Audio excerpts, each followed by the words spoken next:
ہاں تو میرے عزیزو، آج ہمارا جو موضوع ہے وہ ہے نور،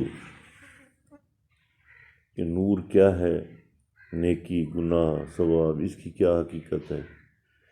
تو یہ سمجھنے کی ہم کوشش کریں گے، تو اس لیے اس پہ تھوڑا بحث کر لیتے ہیں۔ تو میرے بھائیو، نور اللہ کی طاقت اور پاور کا نام ہے، یا یوں کہیں کہ نور اللہ کی ایک صفت کا نام ہے، کیونکہ اللہ خود سراپا نور ہے، تو پھر اللہ کی ایک صفت کا نام بھی نور ہے۔ اور عجیب بات یہ ہے کہ اللہ خود موصوف نہیں ہے، مگر پھر بھی اس کی صفات موجود ہیں، کیونکہ صفت محتاج موصوف ہوتی ہے اور موصوف محتاج صفت ہوتا ہے، اور جو محتاج ہو جائے وہ اللہ نہیں ہوتا۔ اب صفت کیفیت کو کہتے ہیں، مگر اللہ کے ہاں تو کوئی کیفیات ہی نہیں ہے، بلکہ یہ کہنا زیادہ بہتر ہوگا کہ اللہ تو بے کیف ذات ہے۔ جو خود بے کیف ہو وہاں کیفیت کا ہونا ممکن ہی نہیں ہے۔ اب ایک طرف اللہ کی ذات ہے اور دوسرے اللہ کی صفات ہیں، تو اب نور دو طرح کا ہو گیا، ایک ذاتی، ایک صفاتی۔ اگر آج کا مسلمان اللہ کے ذاتی یا صفاتی نور کو حاصل کر چکا ہوتا تو یہ نوری بن گیا ہوتا۔ قرآن حکیم بھی نور ہے، بلکہ قرآن کا تو ایک ایک حرف نور ہے، زیر زبر پیش یہ سب نور ہیں۔ مگر بدقسمتی یہ ہے کہ آج مسلمان قرآن بھی پڑھتے ہیں، نماز، روزہ، حج، زکوٰۃ، یہ سب عبادات بھی کرتے ہیں، یہ سب اعمال صالح بھی کرتے ہیں، مگر نوری نہ بن سکے، نور ان کے اندر داخل نہ ہو سکا، ایک امت نہ بن سکے، بلکہ آج بھی کوئی شیعہ ہے، کوئی سنی ہے، کوئی اہل حدیث ہے، کوئی کچھ ہے، کوئی کچھ ہے۔ تو اس کی وجہ یہی ہے میرے عزیزو کہ ان بیچاروں کو پتہ ہی نہیں ہے کہ نور بنایا کیسے جاتا ہے، نور حاصل کس طرح سے ہوتا ہے۔ نام نہاد ملا نے ان تمام اہل اسلام بلکہ تمام اہل کتاب کو ٹرک کی بتی کے پیچھے لگا دیا ہے۔ اب ٹرک کہاں جا رہا ہے یہ کوئی نہیں جانتا، سب کو ثواب کے پیچھے لگا دیا ہے کہ یہ کرو گے تو اتنا ثواب ہوگا، یہ کرو گے تو اتنا ثواب ہوگا، یہ پڑھو گے تو اتنی نیکیاں ملیں گی، یہ پڑھو گے تو اتنے درجات بلند ہوں گے۔ تو کیا اللہ نے انسان کو ثواب کمانے کے لیے خلق کیا ہے، نیکیاں کمانے کے لیے دنیا میں بھیجا ہے؟ نہیں میرے بھائی، نہیں، ہرگز نہیں، بلکہ انسان اپنی مرضی سے ثواب والی گاڑی پر سوار ہوا ہے، اپنی خوشی سے، اپنی مرضی سے۔ اس حضرت انسان نے معرفت کی گاڑی کو خود چھوڑ دیا ہے۔ اللہ نے تو اسے بھیجا تھا دنیا میں، اسے خلق کیا تھا اپنی معرفت کے لیے۔ کنت کنزا مخفیا، اللہ نے کہا میں تو چھپا ہوا خزانہ تھا، میں نے چاہا میری پہچان ہو، میری معرفت ہو، تو میں نے اس کائنات کو، یہ ناسوت کو خلق کیا، عالم ناسوت کو، تو اپنی معرفت کے لیے پیدا کیا اللہ نے انسان کو۔ مگر اللہ نے جس کام کے لیے خلق کیا تھا اس گاڑی کو اس حضرت انسان نے خود چھوڑ دیا۔ فرض کر لیں آپ کو ثواب مل بھی جائے، اول تو ملے گا بھی نہیں، فرض کر لیں کہ ثواب مل جائے گا، تو بھائی اللہ تو نہیں ملے گا نا۔ ہمارا مقصد تو اللہ تک پہنچنا تھا، ہمارا مقصد تو اللہ کی معرفت تھی۔ الٹی سمت جانے والی گاڑی پر سوار ہو چکی ہے دنیا، جانا تھا کراچی اور سوار ہو گئے راولپنڈی والی گاڑی پر، اور جانا تھا لاہور، سوار ہوئے بیٹھے ہیں پشاور والی گاڑی پر۔ اب یہ جو بجلی بن رہی ہے، ہوائی جہاز اڑ رہے ہیں، ہر بندے کے ہاتھ میں موبائل فون ہے، کاریں، بسیں، ریل گاڑیاں، کہ یہ سب کچھ جناب آدم اپنے ساتھ لائے تھے اوپر سے؟ ہرگز نہیں، ساتھ نہیں لائے تھے بھائی، بلکہ انسان نے یہ سب کچھ دنیا میں آ کر بنانا سیکھا۔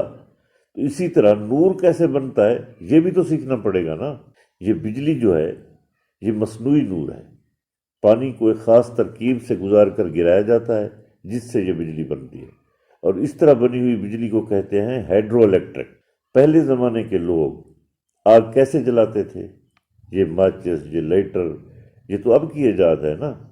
پچھلے زمانے میں لوگ آگ جلانے کے لیے دو پتھروں کو آپس میں رگڑتے تھے، اس سے آگ پیدا ہوتی تھی۔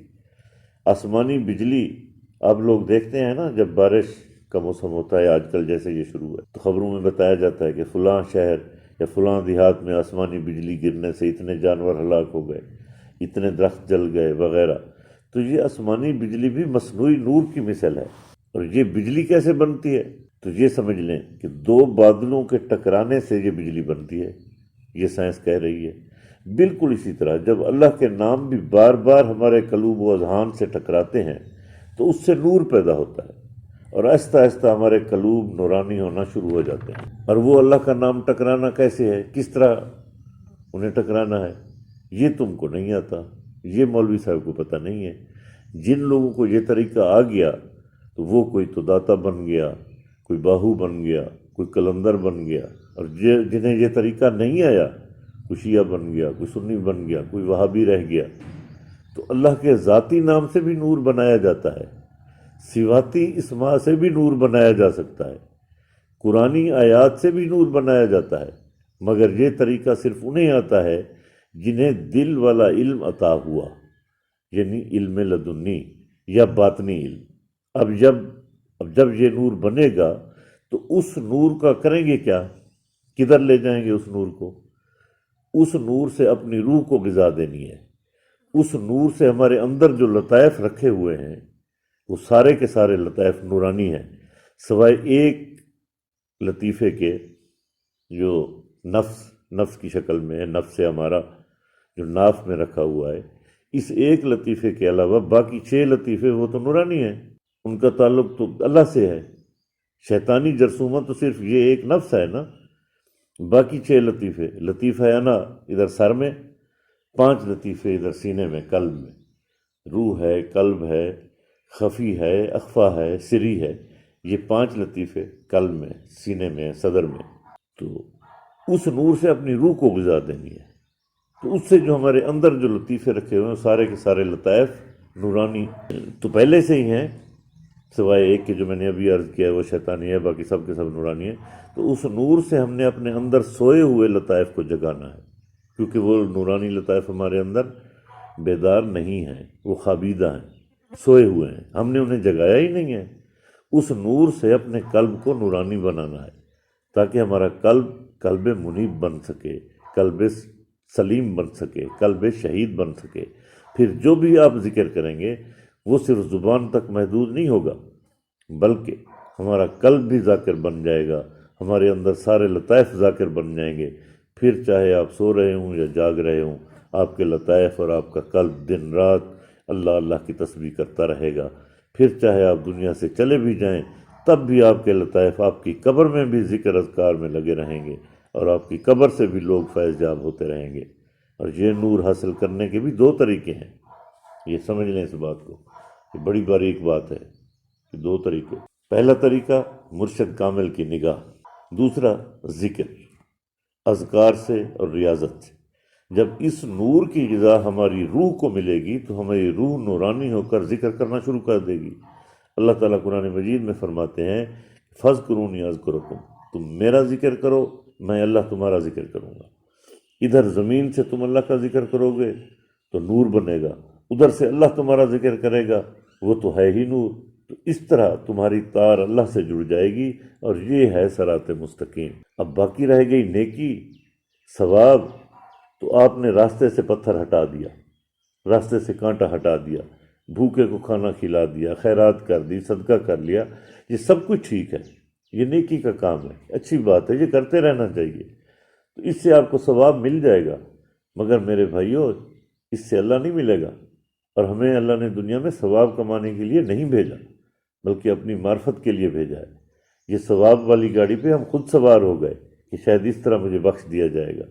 بھئی جس کام کے لیے اللہ نے آپ کو پیدا کیا، دنیا کو بنایا، اسی کے ذریعہ سے ہماری نجات ہونا تھی، ہم وہ کام ہی بھول بیٹھے۔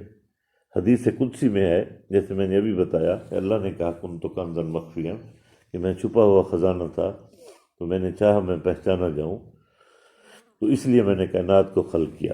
اللہ کا حکم تو یہ تھا کہ میری معرفت حاصل کریں۔ اب معرفت حاصل کرنے کی بجائے ہم ادھر ثواب اور نیکی اور اس کے چکر میں پڑ گئے کہ ہمیں یہ حاصل ہوگا۔ اب زہری نمازیں ہم پڑھ رہے ہیں، زہری وضو کیا، دل پاک نہ ہوا، دل اسی طرح ناپاک رہ گیا، ہمارے لطائف، ہمارا اندر اسی طرح ناپاک رہا، ادھر سے شیطان اس نے گھیر رکھا ہے ہمارے نفس کو، نفس ہمارا پر اس کا قبضہ ہے۔ اب وہ اتنا، کیونکہ شیطان، یہ شیطانی جرثومہ نفس جو ہے، تو شیطان نار سے بنا ہے، کیونکہ اللہ نے قرآن میں کہا ہے وَكَانَ مِنَ الجِّنِّ، یہ تو جنوں میں سے تھا۔ اب جن جو ہیں یہ بنے ہیں آگ سے، تو اس نفس ہمارا کی غذا جو ہے وہ آگ ہے، یعنی کہ گناہ۔ تو گناہ، نافرمانی، یہ اس کی غذا ہے۔ تو ہم نے اس کی غذا تو اس کو دینا شروع کر دی، جس سے یہ طاقتور ہو گیا، یہ نفس ہمارا اور طاقتور ہو گیا۔ اب جو ان کی، وہ جو لطیفے تھے ہمارے، جن کا تعلق اللہ سے تھا، وہ 6 کے 6 لطیفے، وہ کمزور ہوتے گئے۔ ہم نے اس کی غذا ان کو دی ہی نہیں ہے۔ جب غذا نہ دی تو انہوں نے ہاتھ باندھ دیے نفس کے آگے کہ بھئی تو ہمارا حکمران، اب جو تو کہے گا ہم وہی کریں گے، بس تو ہمیں کچھ نہ کہے، ہم جو تو کہے گا ہم تیرے پیچھے ہیں۔ تو اس طرح ہم ساری زندگی ذلیل ہوتے رہے اور ہمیں حقیقت کی سمجھ نہ آئی۔ بس ہم ساری زندگی یہی جنت کی، حوروں کی، بہشت کی، دوزخ کی، بس اسی پہ لگے رہے۔ وہ اصل کام جو تھا ہم اس کو بھول بیٹھے۔ تو فیصلہ ہم نے خود کرنا ہے کہ ہمارا ٹھکانہ کہاں ہوگا، اور فیصلہ بھی دنیا میں کر کے جانا ہے۔ اگر انسان کی خواہشات بلند ہو جائیں، شعور نیچے رہ جائے، تو اور آسان کر دیتا ہوں، اگر خواہشات شعور کو اپنا غلام بنا لیں تو انسان آسن تقویم سے گر کر اسفل السافلین کی گہرائیوں میں چلا جاتا ہے، اور بروز حشر اس کا ٹھکانہ جہنم ہے، اگر اس نے توبہ نہ کی تو۔ اگر شعور بلند ہو جاتا ہے، خواہشات پیچھے رہ جاتی ہیں، تو یہ انسان اتنا بلند ہوتا ہے کہ پھر ملائکہ کو بھی پیچھے چھوڑ دیتا ہے، خود آگے بڑھ جاتا ہے، اور پھر یہ ہے آسن تقویم، اور یہی ہے صراط مستقیم۔ پھر یہ جنت بہشت یہ کسی حقیقت، یہ کچھ حیثیت نہیں رکھتی ہیں۔ تو اللہ نے انسان کو اتنا عظیم اور اتنا سب سے بہتر اشرف المخلوق بنایا، مگر یہ اشرف المخلوق کا حال یہاں یہ ہے جو آپ دیکھ رہے ہیں کہ یہ اشرف المخلوقات کے کام ہے۔ اور آج بھی شیطان کی اولاد زیادہ ہے زمین پر، آدم کی اولاد کم ہے۔ اکثریت پہ کبھی گھمنڈ نہ کرنا، کیونکہ اللہ نے قرآن میں کہہ دیا ہے کہ میں انسانوں اور جنوں کی اکثریت سے جہنم کو بھر دوں گا۔ تعداد پہ فخر نہ کیا کرو کہ ہم زیادہ ہیں، پورے کے پورے ملک کسی ایک فرقہ کے نظر آتے ہیں۔ تو اکثریت ہمیشہ حق پر نہیں ہوتی، ہمیشہ قلت حق پر ہوتی ہے۔ تاریخ شاہد ہے کہ یزید کو ڈھونڈنا ہے تو لاکھوں میں ملے گا، مگر حسین تو صرف 72 میں نظر آئے گا۔ بھائی ہم کم رہے یہ ٹھیک ہے، مگر 72 میں رہ کر بھی ہم نے لاکھوں کا جنازہ نکال دیا۔ تو یہ بات یاد رکھنا، ہمیشہ حق پہ ڈٹے رہنا۔ تو اللہ قرآن میں بھی کہہ رہا ہے وَالْعَصْرِ إِنَّ الْإِنسَانَ لَفِي خُسْرٍ، مجھے قسم ہے زمانے کی، قسم ہے ایک خاص وقت عصر کی۔ وَالْعَصْرِ إِنَّ الْإِنسَانَ لَفِي، اس پوری کائنات کا ایک ایک انسان خسارے میں ہے، گھاٹے میں ہے۔ إِلَّا الَّذِينَ آمَنُوا، سوائے ان لوگوں کے جو ایمان لائے، وَعَمِلُوا الصَّالِحَاتِ، اور صالح عمل کیے، وَتَوَاصَوْا بِالْحَقِّ وَتَوَاصَوْا بِالصَّبْرِ، اور ہمیشہ حق کے ساتھ رہے، حق پہ قائم رہے، اور ہمیشہ صبر کرتے رہے، بس سوائے ان کے۔ باقی ساری کی ساری مخلوق گھاٹے میں ہے۔ تو پھر یہ ساری کی ساری مخلوق اشرف المخلوق تو نہ ہوئی نا۔ اشرف المخلوق تو وہ ہیں جو حق پر قائم رہے، صبر کرتے رہے، اور وہ ہیں جو ایمان لائے اور اعمال صالح کیے، اور اپنا تزکیہ کر کے اپنے نفس کو پاک کر لیا، اور اللہ کی راہ اختیار کی، اللہ کی نافرمانی سے ہٹ گئے۔ تو یہ ہے میرے بھائیوں اصل زندگی، کہ ہم نے اپنے نفس کو سدھارنا ہے، سنوارنا ہے، اور آنسوؤں کا آنکھوں سے نہ نکلنا یہ دل کی سختی کی وجہ سے ہوتا ہے۔ دل کی سختی گناہوں کی کثرت سے ہوتی ہے، اور گناہ کی کثرت موت کو بھول جانے سے ہے، اور موت کا بھلا دینا لمبی امیدوں اور خواہشات کی وجہ سے ہے، اور لمبی امیدیں اور ڈھیروں خواہشات کا ہونا دنیا سے محبت کی وجہ سے ہوتا ہے، اور دنیا کی محبت ہر گناہ کی جڑ ہے، یہ ابتدا ہے۔ تو یہ پھندے ہیں سارے شیطان کے دنیا میں۔ تو یہ ہو رہا، اور جب تمہیں اچھائی اور بھلائی کا صلہ برائی میں ملے تو سمجھ لو کہ تمہاری نیکی اللہ کی بارگاہ میں قبول ہو گئی ہے۔ اگر نہیں ملتا برائی کی شکل میں تو پھر وہ اللہ کی بارگاہ میں تمہاری وہ اچھائی بھلائی قبول ہوئی نہیں ہے۔ تو میرے بھائیو، مومن کے لیے تو میرے بھائی ہر وہ دن عید ہے جس دن اس نے اللہ کی کوئی نافرمانی نہیں کی۔